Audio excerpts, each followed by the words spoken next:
and welcome to Murphy's Garden. And you join me today. It's a lovely autumnal day. It's a bit chilly, but otherwise quite nice. And today we're going to do a video all about edging. So the borders at the moment are looking quite full. They're quite full and exuberant and nice, really. They're looking quite good. After a bit of a disappointing August, I think things have really picked up with the rain that we've had. And I think when the borders are full, it's even more important to maintain good structure and good edges on the grass, because that just pulls it all together, holds it all together. So even if the borders are going a bit kind of mad, if the edges are strong, it maintains that look and makes the garden look wonderful. So what I want to do in this video is just look at different techniques to get good strong edges, whether they be straight or curved. And then once you've got the edges established, how you maintain them. So looking at perhaps different options with strimmers and ways of keeping the grass trimmed. But also I want to look at how to edge the borders in a more permanent way so that it makes the job of looking after them a little bit easier. So we're in the midst of installing some edges on this part of the border, which will hopefully make life a little bit easier from a maintenance point of view. So we're going to just have a look at some different techniques.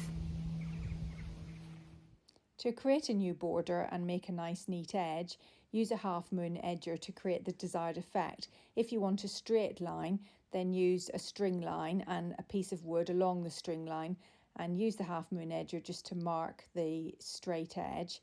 If you want to create a curved edge, a top tip is to use a hose perhaps it's been sitting in the sun or had warm water running through it, and it's nice and bendy and soft, and you can use it to mark out the curves of the path you want, and then just use the edger along the hose to mark it out.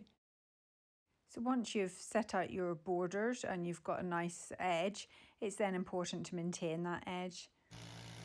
There are lots of products on the market that can help you do this, and so the choice can be quite baffling. Strimmers or edgers come into two different categories. You can either get a line or a string strimmer, and that works by spinning a plastic or nylon cord at high speed, which effectively cuts the edge in a nice sharp way. There are also blade strimmers, and these strimmers work by using two blades, and if it's just a domestic model they may be plastic, or on a more professional model they'll be metal. The other thing to consider is, do you want your strimmer to be petrol operated, or it can be battery operated with a rechargeable battery, or it can also be a plug-in strimmer, so all of which have different advantages and disadvantages. We're using two Stihl products. One is the straight shaft string line strimmer, and the other is the Combi Stihl motor with the lawn edging attachment. But there are lots of different ones to choose from. One thing to remember with mechanical strimmers is that they can flick up stones, and if you're working near windows, be very careful that you don't break the glass. The blade strimmer is really effective at re-establishing an edge which has started to wane and wobble a little bit, so it's really effective. It actually cuts through the soil quite effectively as well. So here you can see it's doing a brilliant job. It looks really, really good. So this is just a standard entry strimmer. This is a Flymo Contour 24 volts, and what we found, this was excellent. The first time we bought this, the first summer we used it, is brilliant. It's really good. You can turn, also just demonstrate how you can turn the head, and then the advantage of this one, you can walk behind it as you do the edge, and it gives a really straight edge. But the problem we find is battery operated, and the problem we find from one summer to the next, when we came to use it the next year, the battery just wouldn't hold a charge, and we complained to the company, and they gave us a replacement. They gave us a replacement plug-in one. Well, a plug-in one is a complete waste of time. It's too much effort plugging it in and having the cable, so that was no good. So we think we bought another one, another battery operated one, but we had the same problem. The batteries are so expensive, they don't seem to last more than one season, and the batteries themselves cost nearly as much as the machine, so we find this not a good solution long term. The other issue with this strimmer is that the cord on it, as you can see, is very thin compared to the more professional strimmer, which is much thicker. And what that means is when you go over stones or it hits anything, the smaller one just used to break, so you're constantly renewing the cord and got through loads and loads of cord, whereas this one it doesn't seem to get through nearly as much cord. So you get what you pay for, I suppose. And of course, there is the old-fashioned method, just cutting the edges manually. This is a lot quieter and more peaceful. However, a lot of work on the old arms. Your arms are killing you by the end of it. And when cutting with manual shears, it's really important to keep the blades really, really sharp, which these aren't, by the way. They're rubbish. They need to be sharpened and kept sharp to get that really crisp look. Even though grass edges are regularly maintained, what tends to happen over a period of time is that after a while the edges lose their definition and may become wobbly, or grass starts to grow at the sides, or even the edges can collapse with the traffic of people or mowers. Therefore, you can install a more solid edge which you can use as a guide to trim or cut against, and will define and maintain the design of your garden. So it's perfectly feasible to maintain your edges using either strimmers, or if you've got a small garden, then hand shears are really all you need. Because we've got these very long straight borders, sometimes keeping the straightness, and it needs to be poker straight for it to look right. Sometimes it's quite tricky to do with the strimmer. I think if you've got curved paths, then that's a lot easier to maintain that look. But because it needs to be so straight here, we've decided to have a look at putting in some more permanent edging material. So what we've done, we've installed some rope edging here, Victorian rope edging. So we're going to go back to July when we installed it and just have a look at what we did. Quite a long time ago we put in the box hedging around these borders, and that's really good because it kind of holds all the planting together, makes it look really nice. Then we later decided it'd be quite nice just to put a sort of definitive edge for two reasons. One, because it would just add another layer, make it look nice, but also ease of maintenance as well. We thought that would really help just maintain the straightness of these edges, because when we do it with the strimmer it sometimes goes a little bit wibbly wobbly, and it's important that it looks straight for the whole area to look sharp and to look right. So we ordered this Victorian rope edging. It's not genuine stuff, it's actually reproduction stuff, but I think it looks just as good. And it comes in, I think, 60 centimetre lengths, and Alice has just put in the first row, so I just want to show that to you. So this is what it looks like close up. So we've gone for kind of bricky colour. We did look at grey, they have got grey, and we have got a lot of slate, but the house is brick and slate, so they're our kind of colour palette that we tend to use, and we've gone with the sort of bricky colour. As you can see, I think, as I said, they're about, I think, 60 centimetres, 60 mil in length, and they're not finished. Alice has just done this dry mix of cement, and then he'll do a wetter mix and kind of haunch the edge on either side. So we've cut the box hedging, as you'll see. We thought we'd better do that beforehand, and I think what we probably do is just fill this gap with some gravel, and then this area we'll fill with soil, and we'll edge the grass up to the right up to the edge. So I hope you agree that this is looking really good.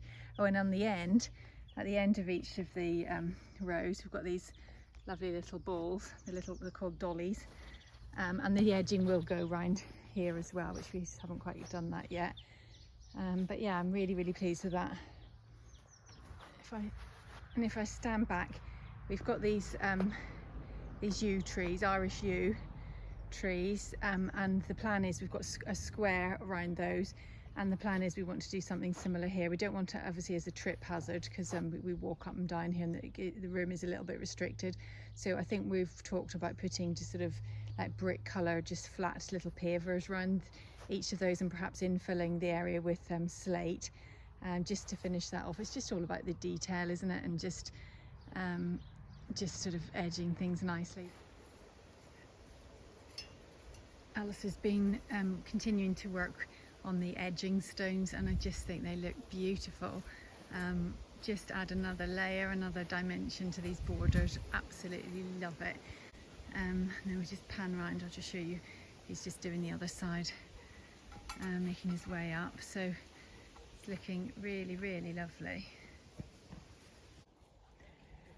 So I'm now in the quadrant garden, and I just want to show you the issues we've got here. So the grass hasn't been cut for a week, and I'm deliberately showing you, we are just about to cut it, but the grass is looking awful. I think most people's is because of the drought.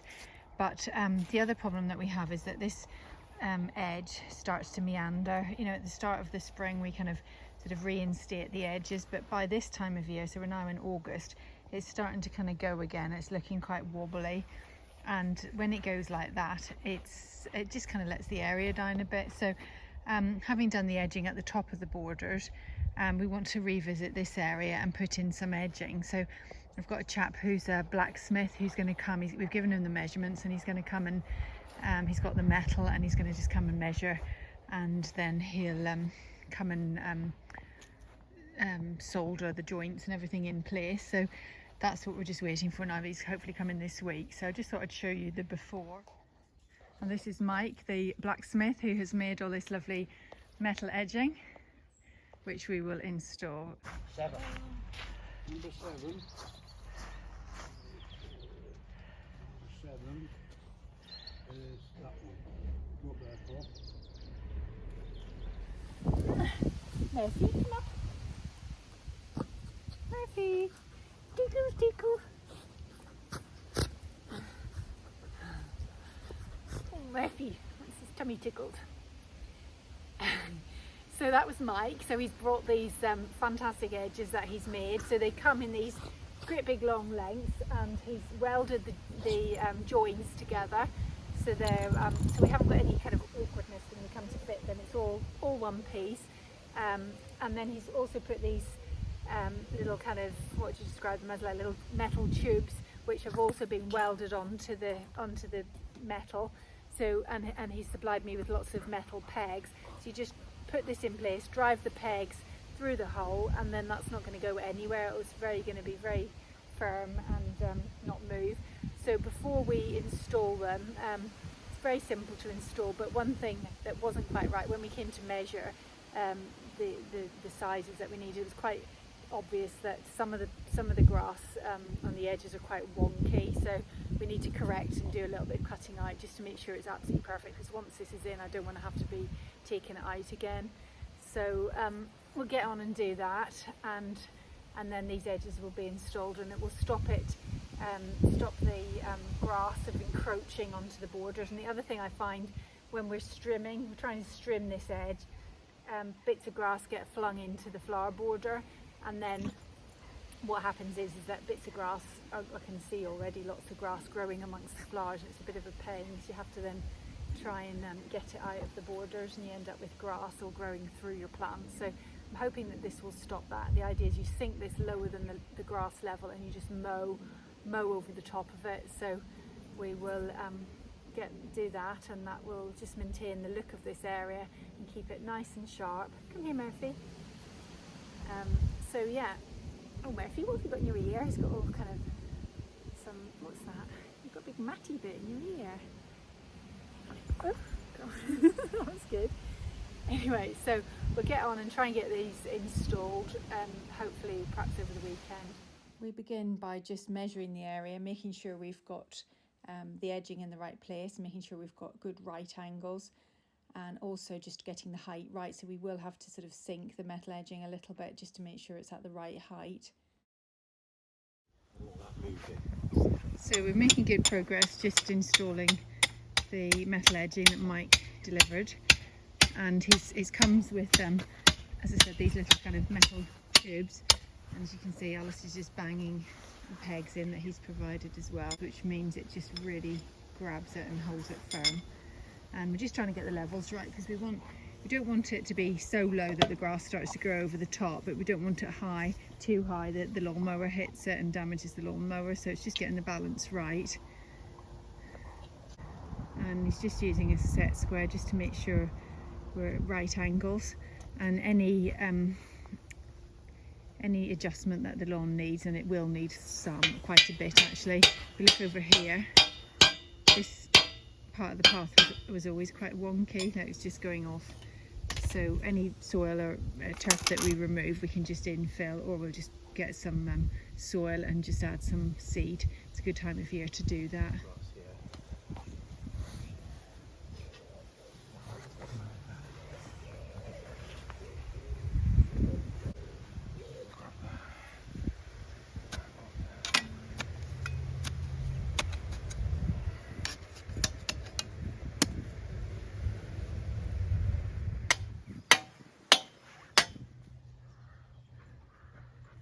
So Murphy is pleased with the work so far, aren't you, Murphy? You're just supervising. So yeah, it's all going in very nicely. Murphy.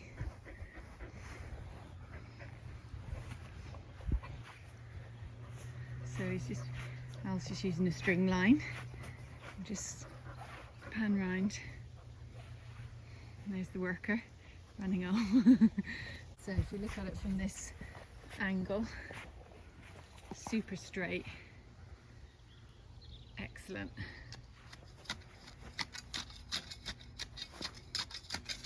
Just using the edging tool just to remove a little bit of the grass and just to sink the metal a little bit as well. Sun on the miscanthus is just beautiful.